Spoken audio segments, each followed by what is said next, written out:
Hello viewers, and welcome to another episode of Elections by Numbers. Today we're talking about one of the most southern states, both geographically and culturally. I'm talking about the Magnolia State, Mississippi. Mississippi is the state with the highest African American population in the country per capita at about 37%.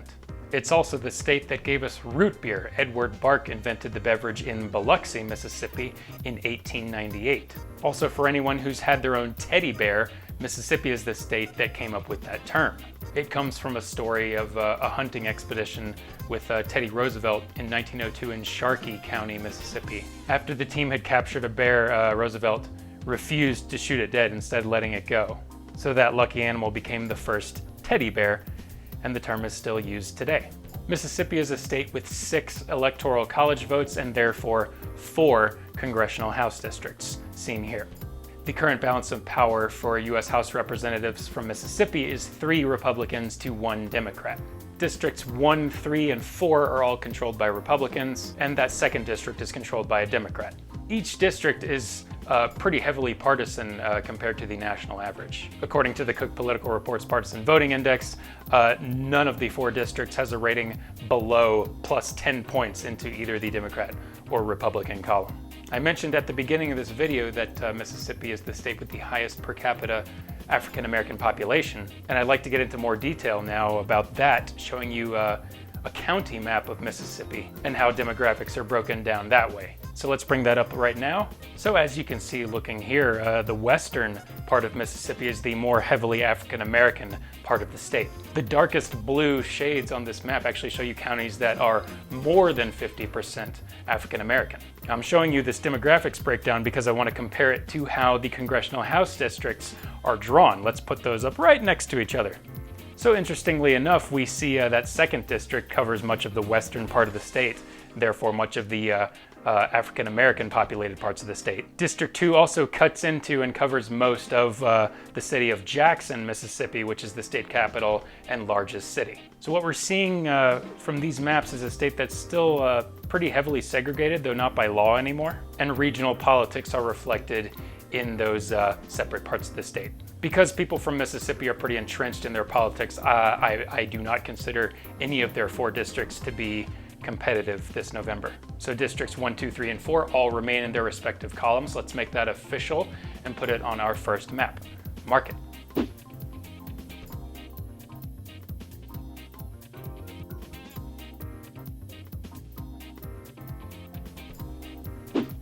Mississippi is also having a Senate election this year. Republican incumbent Cindy Hyde-Smith is running for her first full term this November. She had previously won in 2018 during a special election after she had filled in the seat vacated by retiring Republican Senator Thad Cochran. That same year, in 2018, she ran against a Democratic opponent named Mike Espy, who was the former U.S. Secretary of Agriculture under President Bill Clinton. Initially, neither Hyde-Smith nor Espy won a majority of votes in that special election. So in a runoff later that month, that November, Cindy Hyde-Smith won by about 7% when it was just her and Mike Espy, making her the first woman from Mississippi to represent the state in Congress. Now, this year, those two are up for a rematch, this time for a full 6-year term. Some political pundits are watching this race more closely than others because of Mike Espy's pretty strong performance relative to a Democrat in Mississippi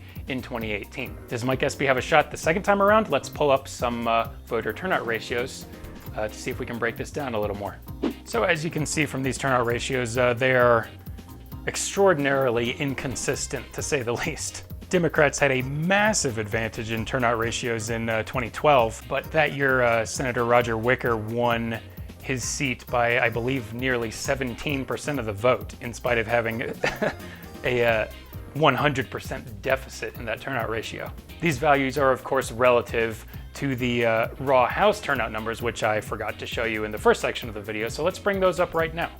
So yeah, looking at these line graphs, you'll see that Republicans consistently turn out in greater numbers than Democrats when they vote for House candidates. And the largest gap from this decade anyway is in 2012, the year that Roger Wicker trounced his opponent despite having a major disadvantage in the turnout ratios. Nevertheless, we see both parties with positive slope values, meaning that they're increasing voter turnout every election cycle. But going back to our turnout ratios to determine whether or not we think Cindy Hyde-Smith can win a second time, I wouldn't rely on these figures that much because they bounce around. The Republicans are at 40, then over 110, what is that, 115 almost, and then back down to 80%. So, you know, the slope value that I draw up from these numbers is that they have an increasing voter turnout ratio, but it's hard to rely on seeing how much it bounces around like this. Regardless, let's toss that aside and examine Cindy Hyde-Smith's approval rating. It is, as of this video, at a net positive plus 16 points. So let's take what we know about raw House turnout numbers, let's take what we know about her approval rating, and let's take what we know about those unreliable turnout ratios and calculate whether or not we think Cindy Hyde-Smith can win a first full term. Pollbot. And there we have our answer. Cindy Hyde-Smith winning her first full term this year by about 23% of the vote. This is a major improvement on her performance from 2 years ago, and I think it's generally because she's a more well-known name in the state now. She has a good approval rating, and Republicans tend to widen that gap in turnout numbers during presidential election years. So Hyde-Smith takes down Mike Espy for a second time. Let's make that official and put it on our senatorial map. Mark it.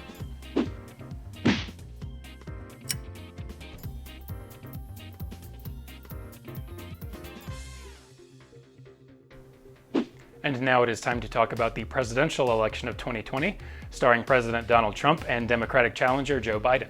Mississippi is a state that generally votes pretty heavily Republican. The last time they voted for a Democratic candidate for president was in 1976 when they voted for Jimmy Carter. Most recently, 2016, Mississippi went for Trump over Hillary Clinton by, I believe, nearly 18% of the vote. This was even an improvement on Mitt Romney's campaign in 2012 and McCain's campaign in 2008. So going into this race, I think most of us already know the cards are stacked highly against Joe Biden. But let's take a look at some voter turnout ratios to see how Mississippians vote for presidents. Let's bring those up right now.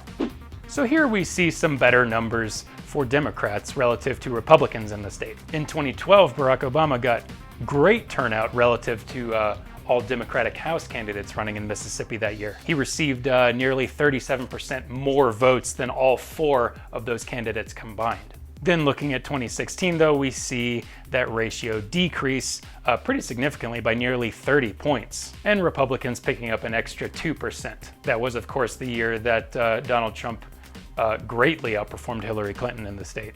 But even though Obama had about a 37 percentage point advantage over Mitt Romney, he still lost the state, I believe, by about 10%. This is because, of course, these turnout ratios are relative to raw House turnout, which I use in my calculations. So let's throw those aside and look at Trump's approval rating in Mississippi. It is, as of this video, at a plus 10 points, which is, you know, it's good, but it could be much better considering the state that it's coming from. So I think we know how this one's going to turn out, but let's figure out by how much it's going to turn out. Let's take all of our variables, Pollbot, and just calculate whether or not we think Trump can win, and by how much. And there we have our figure, Donald Trump winning Mississippi for a second time, but this time by just about 15%. This is about 2 to 3 percentage points less than he won the state in 2016. It's also pretty significantly less than the margin that Cindy Hyde-Smith is projected to win her Senate seat. Trump's narrowing margin of victory in Mississippi, I think, will be mainly due to the increased voter turnout from Democrats in the state that we saw in 2018, which should carry into this November. So we have results from Mississippi, the Magnolia State, for the presidential election of 2020. Let's make that official and put it on our presidential map. Mark it.